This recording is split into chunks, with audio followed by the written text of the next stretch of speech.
The doors to the Viridian Tea House are open once more. Hello everyone, I hope you're enjoying a lovely spring day. I know it's really nice out here in the Mile High City, although in the next couple of days we're supposed to get snow, so from what I've been told, we will have snow until probably as late as Mother's Day, so yay. But anyway, it's in the 60s and I'm truly enjoying this beautiful day, and like I said, I hope you are as well, wherever you are. Let's see, do I have any news? Yes. So I got confirmed that I'll be volunteering at the Denver Arts Festival, which is the last weekend in May, and also the Cherry Creek Arts Festival, which is in July, I think. I don't have the dates on that, but as the days get closer, I'll put them on future videos. So I'm really, really excited to be volunteering. This is my second time volunteering with Denver Arts Festival, and I just remember that I really enjoyed the people. I enjoyed the artists. It was nice to just walk around and get your exercise. Although I do remember there was a hailstorm and then the sun came out. But I had a really good time and I can't wait to return. As for Cherry Creek, never been to it. So this will be my first time attending the festival as a volunteer. So I'm looking forward to it. Like, I don't know about you guys, but I love going to art festivals. It's like you're surrounded by all this creativity and you never know what's going to reach out and inspire you. So looking forward to it. Let's see what else. I am confirmed as a vendor for the Wheat Ridge Farmers Market, which will begin in May.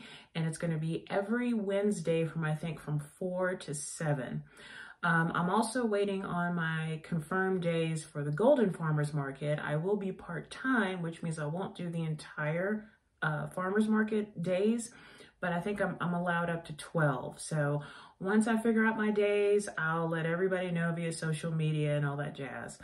Book-wise, I'm still working on the Napoleonic novel, and I'm 6,000 words away from it being 100,000. So maybe today or tomorrow I'll try and knock that out. But I am chomping at the bit to return to Jackie Verona. For those of you who have read the first 2 books in the trilogy, thank you so much, and I'm glad that you have enjoyed it. The 3rd book is surely on its way. And then I want to begin working on a new murder mystery set in a fictitious town known as Spider Lake in Colorado. So stay tuned for more details with that. I think that's it. So without further ado, let's get to some reviewing, shall we? So the first book, it is a classic novel, and he's one of my favorite authors. And much thanks, as always, to Arapahoe Libraries for having this book. It's by J.D. Salinger, and it is, I know this is the back of it, but it's Raise High the Roof Beam Carpenters and Seymour, an Introduction, both by J.D. Salinger. Note the Arapahoe Library District. Yeah! You know, it's been years since I've read J.D. Salinger, and I loved, oh goodness, Catcher in the Rye, and also, just look at, I want to make sure I get my titles right. Let's see here. Catcher in the Rye, 9 Stories, Franny and Zoe, and then this, Raise High the Roof Beam Carpenters and Seymour, an Introduction. And this deals with the Glass family, the fictitious Glass family. And Seymour is actually written by one of his brothers, Buddy. And it's an introduction to a book that he's putting out, I think, involving Seymour's poetry. So it's his introduction to his brother's mind, because apparently his brother killed himself on his honeymoon or something like that. But I love Salinger. I've always loved J.D. Salinger. I love the way that he tells stories and how he creates the characters. And I always like it when you can start to read a book or a short story and you feel as though you've known these people all your life, or you've heard about them and it's like, oh wow, you know, I finally get to spend time with these people. But sometimes I'm in the mood for a good classic novel. And if you love Catcher in the Rye and Franny and Zoe and 9 Stories, but you've not read this, you really owe it to yourself to read it. So for Mr. Salinger, as always, special place in my heart. 5 pots of tea from Viridian Tea House, because no, I'm not gonna give this anything lower. it was really nice to return to his world and his words. So Mr. Salinger from Beyond, thank you so much for your words, and you will live on very much so because of them. So thank you. Really appreciate it. So this next one is actually 2 books, but I'm treating that all under one author. I can't remember the first time I met him, but I just remember he was a badass and a force to be reckoned with, and he still is that way.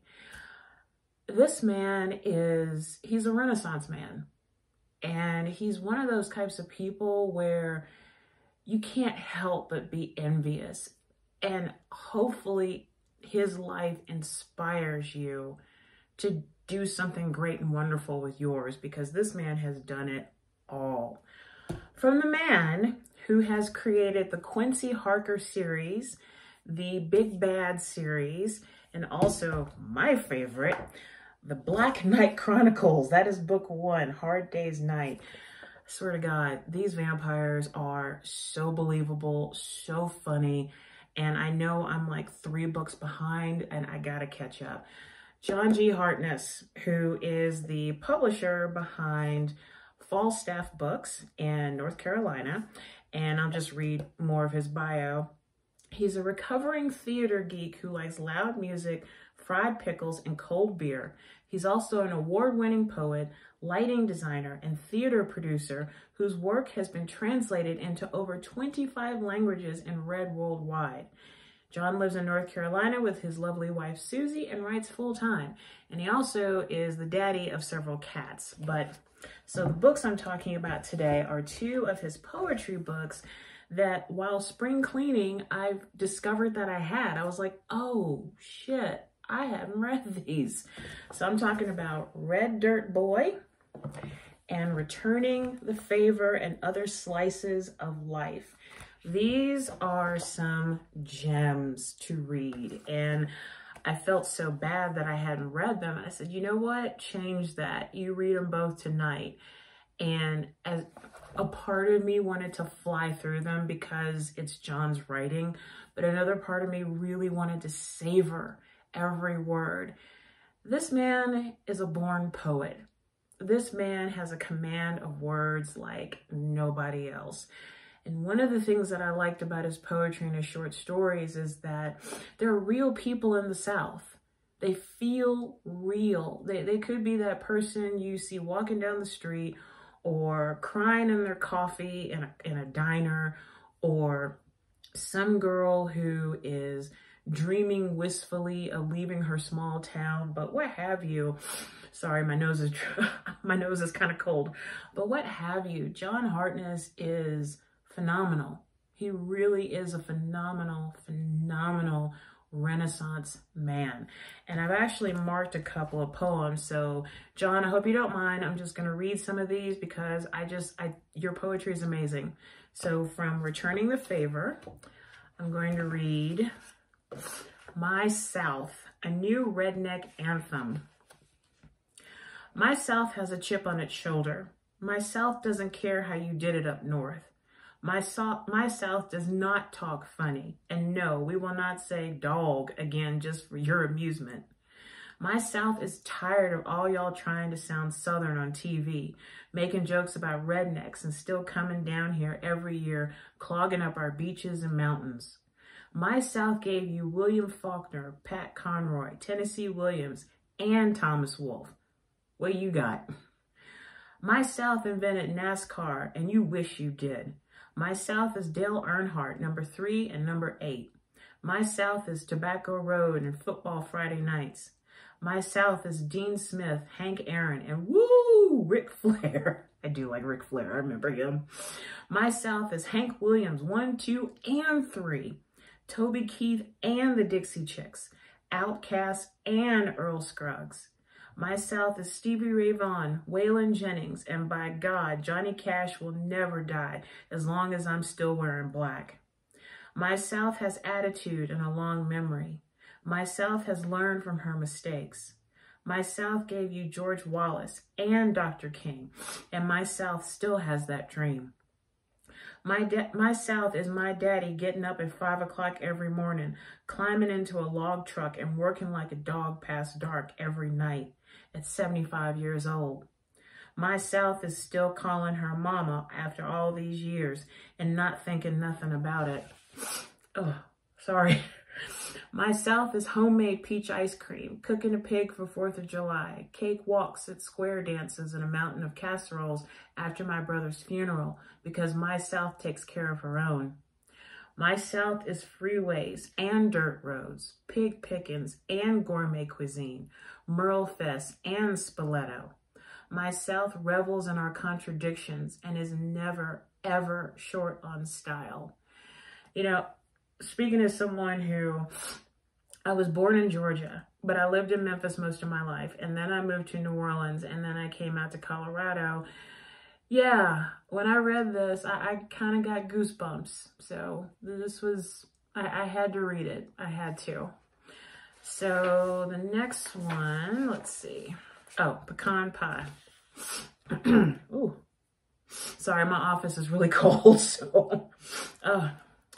Sitting at a bare table in a sunny kitchen while the weather contradicts everything. I'm crying in my pecan pie while I taste you in every bite as the blue-haired dar matrons murmur appropriate nothings in the parlor and run their slightly disapproving white-gloved fingertips along the tops of the picture frames on the mantel. All I want to do is scream, but all I do is sit there smelling your cooking while I eat the last pie you baked for me. I can almost hear the shuffle of your bedroom slippers on the cracked linoleum, almost taste your pork chops and gravy while I try to be nice and not notice them, eyeballing your granddaddy's clock on the mantle. I really enjoyed reading this book. Now, from Red Dirt Boy, I've got a couple of poems here I'd like to read. Let's see. Yeah, here we go. This one is called The Passenger. She leans, nose in an unread hardback novel as the world flickers past her coach class window, thrice punched ticket clutch white-knuckled, like she'd forgotten how to let it go, or maybe just has nothing else left. The station signs flash in and out as the shadows fly to her to tomorrow, threadbare corduroy jacket bundled on her shoulder, a pillow shield against the cold inside out there. In here, it's bright and loud and crowded and alone, while she leans against the window, click-clacking into the night, hair slip dangling from what was once a neat ponytail to cover her face, just not quite enough to hide her tears. Something about that poem just really struck out at me because, a little personal moment, there have been moments where I've been on a plane and I've cried for a myriad of reasons. So this one really stuck out. I really, really like that one. So another one. You know what? I'm gonna read this one. I didn't mark this one. This one's called Half-Smoked Cigarettes. The invisible man stoops to pick up a half-smoked and crumpled cigarette from the asphalt at the Walmart loading dock. He doesn't mind a little Sam's Choice glitter lip balm left by the frizzy-headed teenage cashier with the bottle job you can spot from 3 aisles over. He just takes his menthol treasure between gnarled fingers and snaps the filter off, tossing it back to the cracked pavement where trash belongs. I just, you know, I'm thinking about it. It made me think about the times I would take my grandmother to Sam's Choice, you know, just kind of driving her around before she died. And yeah, I could so imagine that. I really could. Let's see. Oh yeah, this one I love. This one's called January Santa. The freelance Santa sits in an overstuffed chair by the window sipping coffee as his clients pass by. He sees red-haired Jenny with the pigtails and pink corduroy overalls walking beside her mommy and daddy, new Barbie clutched tight in grinning arms. There goes gap-toothed Peter, who didn't get his pony, despite, he assured Santa lispingly, being very, very good this year. The Mackenzie twins sing along with their iPods as Mom trails behind holding hands with her own Christmas present, who's still shaking desert out of his street shoes. Took me a minute, sorry. Santa waves over the blonde barista, orders another latte and one more piece of pie as he scratches his January naked chin and turns with a chuckle back to the window. I imagine that. It's like, oh yeah, whatever happened to all the Santas in January? Okay. And now, the last poem I'm going to read, the title of the book, Red Dirt Boy. I am the red dirt boy, running barefoot down the gravel road in the middle of summer to Mama's house, fighting and throwing dirt clods at my cousin because it's my turn to sit on the ice cream churn. And you done it last time, and I'm going to get a switch for your ass if you don't straighten up. Okay, I think about the time that my grandma actually pulled a switch from the tree and spanked my ass because I was doing something stupid. So yeah, the switch, it's real, folks.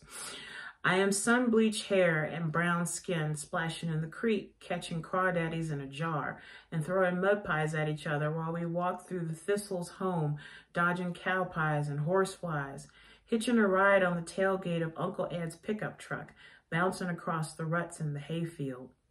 I am a dirty bar of ivory soap on the window ledge, round back of the house by the spigot, scrubbing all that red mud off my feet into puddles before Mama let me back in the house. I'm that skinny little shirtless boy drinking out of the garden hose that never remembers to let it run cold first before he spits out a big mouthful of hot green plastic tasting water. I love drinking out of the hose at my grandparents' house. I really did. I'm cut off shorts and flip-flops, eating a watermelon off a butter knife with just a little dash of salt to go with the sweet juicy of every bite after that big old melon's been sitting in the icebox all afternoon. I'm sitting on the porch listening to my sister sing while Daddy picks a little on the front porch as the dog day storms roll in. Thunder means God's bowling, and rain when the sun shines means that the devil's beating his wife. But who'd marry the devil anyhow? That actually, I remember my grandmother and my mother passing it down to me. And it's interesting that when I came out to Colorado and I would see the sunshine and the rain would come, I'd be like, oh, devil's beating his wife. And they looked at me like, what do you mean by that? I'm like, it's a Southern thing, okay? I'm home. I'm safe in my mama's arms while the lightning dances across the horizon. I'm home. I'm the smell of wood smoke in January with a load of firewood in my arms. I'm more than a memory that flashes like fireflies in Granny's azaleas, gone like mud puddles from yesterday's rain and the glare of all those tomorrows. It's just, I love this poem. I mean, I love all of the poems in the two books, but I really love this one.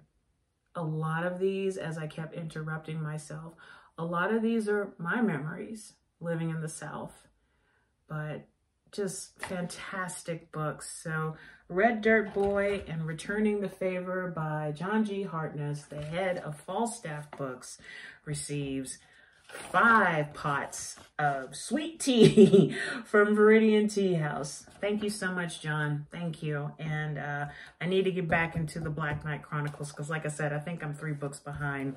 Oh, and for those of you, like I said, who are really into vampires and you love just kind of realistic vampire urban fantasy, you really can't go wrong with the Black Knight Chronicles. This is book 1. I think there's, I don't know how many books there are. I just know that I'm behind. I think I stopped at book number 5. I think so. But yes, Black Knight Chronicles. You cannot go wrong with reading this book. You cannot go wrong with it. It's fantastic. So on to the tea portion. So oh, whoops, I forgot. I've got an extra periodical to talk about. So in my going down the British rabbit hole, starting with Professor Elemental, then going to the Dilettante, and then from there, I discovered a most delightful magazine, or actually I should say periodical, called The Chap. This is not your typical gentleman's magazine, and actually it's for a certain kind of gentleman and lady, the one who would wear tweed, the one who would twist his mustache with mustache wax, the one who would be proud to call themselves a flaneur or a flaneuse, the one who would wear a monocle every day. If you are into any of those, have a steampunk leaning, Victorian leaning, very gentleman, velvet robe, cravat kind of leaning, you need to read the Chap. This is one of their back issues. I actually ordered two, one for my boyfriend and one for me. This one's mine. The one that I got for my boyfriend had an interview with Michael Caine, and since I'm such a big Daniel Day-Lewis fan, I had to get this one.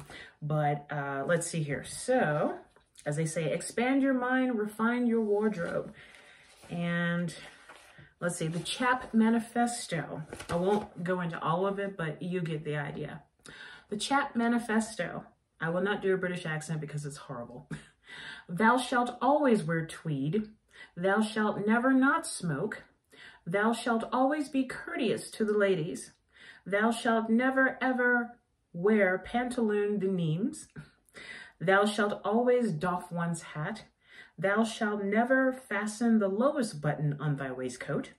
Thou shalt always speak properly. I love this one. It's really quite simple. Instead of saying, yo, what's up? Say, how do you do? Thou shalt never wear plimsolls when not doing sport. Thou shalt always worship at the trouser press. And finally, thou shalt cultivate interesting facial hair.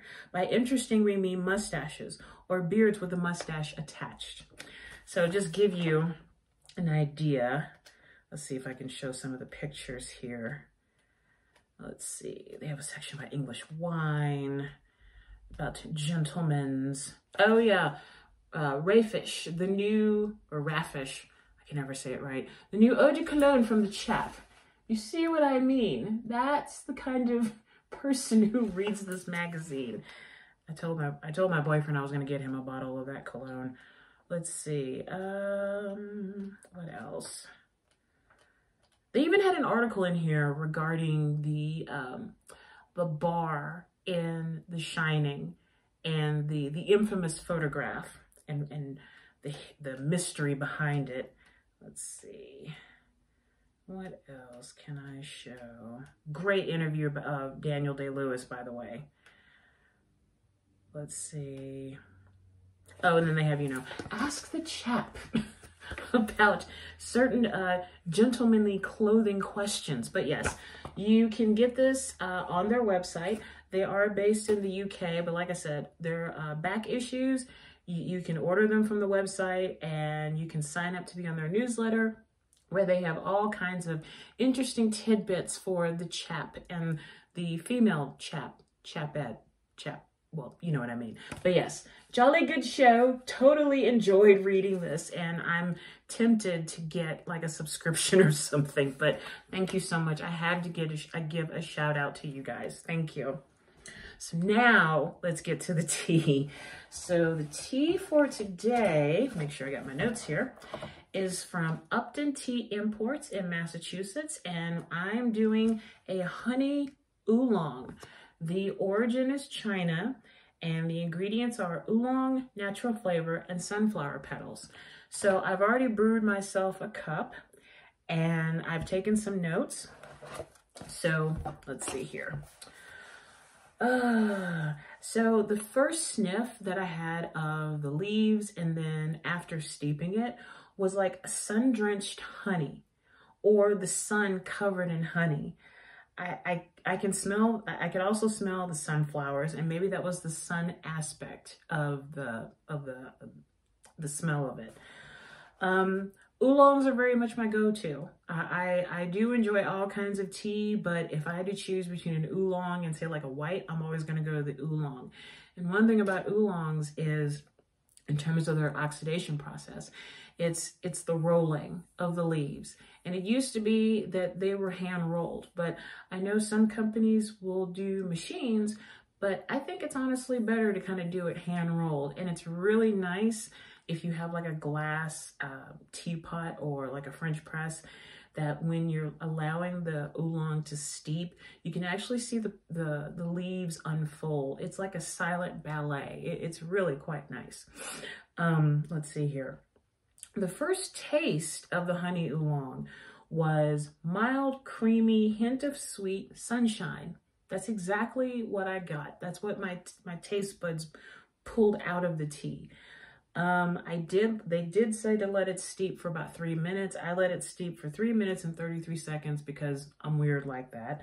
You don't need any sweetener for this honey oolong. You really don't. I think that even if you were to use honey, it would still, I think it would make it just the point where you just want to hurry up and kind of drink it because it's too sweet. But the natural sweetness in this, it's perfect. So the honey oolong from Upton Tea Imports, I'll show you the bag again, is very, very much 5 pots of tea from Viridian Tea House. I will put their website up on the video once I've uploaded it, so you can order. This was actually a sample bag. This was, let's see, 12 grams.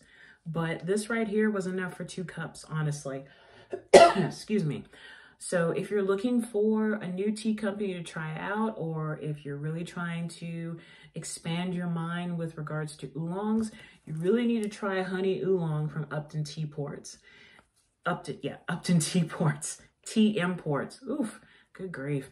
But they're located in Holliston, Massachusetts. And like I said again, I will put their website up on the video once it's done uploading, so you can order this and many other teas. And if you sign up to get their periodical, so to speak, I think it's quarterly. You would want to spend like a couple of hours just looking through it, because not only do they talk about all the different teas that they offer, plus tea accessories, they also have several articles relating to the history of tea. So it's not just, yeah, I just want to order some tea, but you also kind of get like an education with it as well. So kudos to Upton. I've always enjoyed ordering from them. And actually, I've got a couple of other teas that I will be reviewing in future videos of Viridian Tea House. And so, leading into the tea and water meditation. For those of you who are new to this, welcome as always. This is just a simple breathing meditation. We're not going to focus on a mantra or om or anything like that. We're just going to focus on our breathing. Have a cup of your favorite tea or a glass of water with you. Find yourself in a comfortable position, either seated, standing up, or laying down. Then we're going to take 2 deep breaths in through the nose and out through the mouth.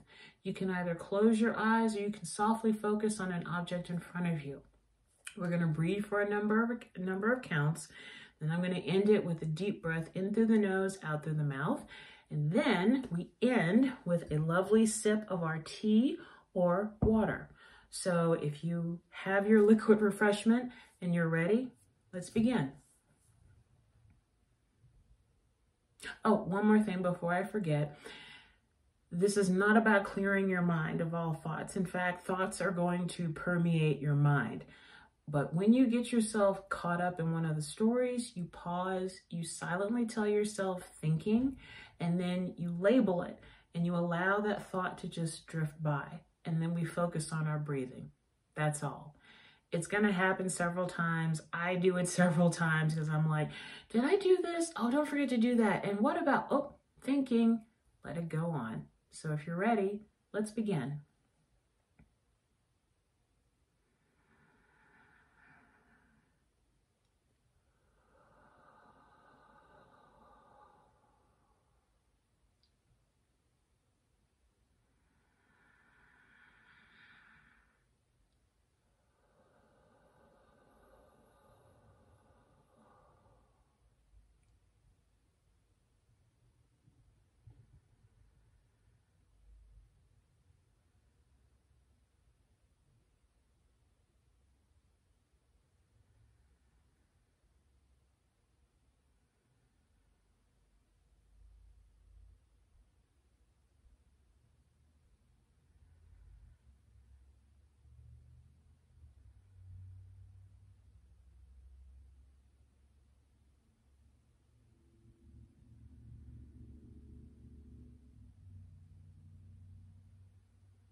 as we end this breathing meditation, take one deep breath in through the nose and out through the mouth.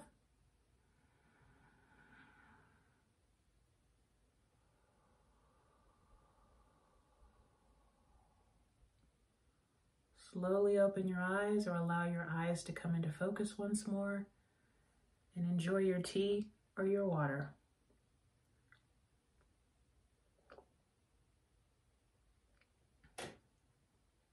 That's lovely.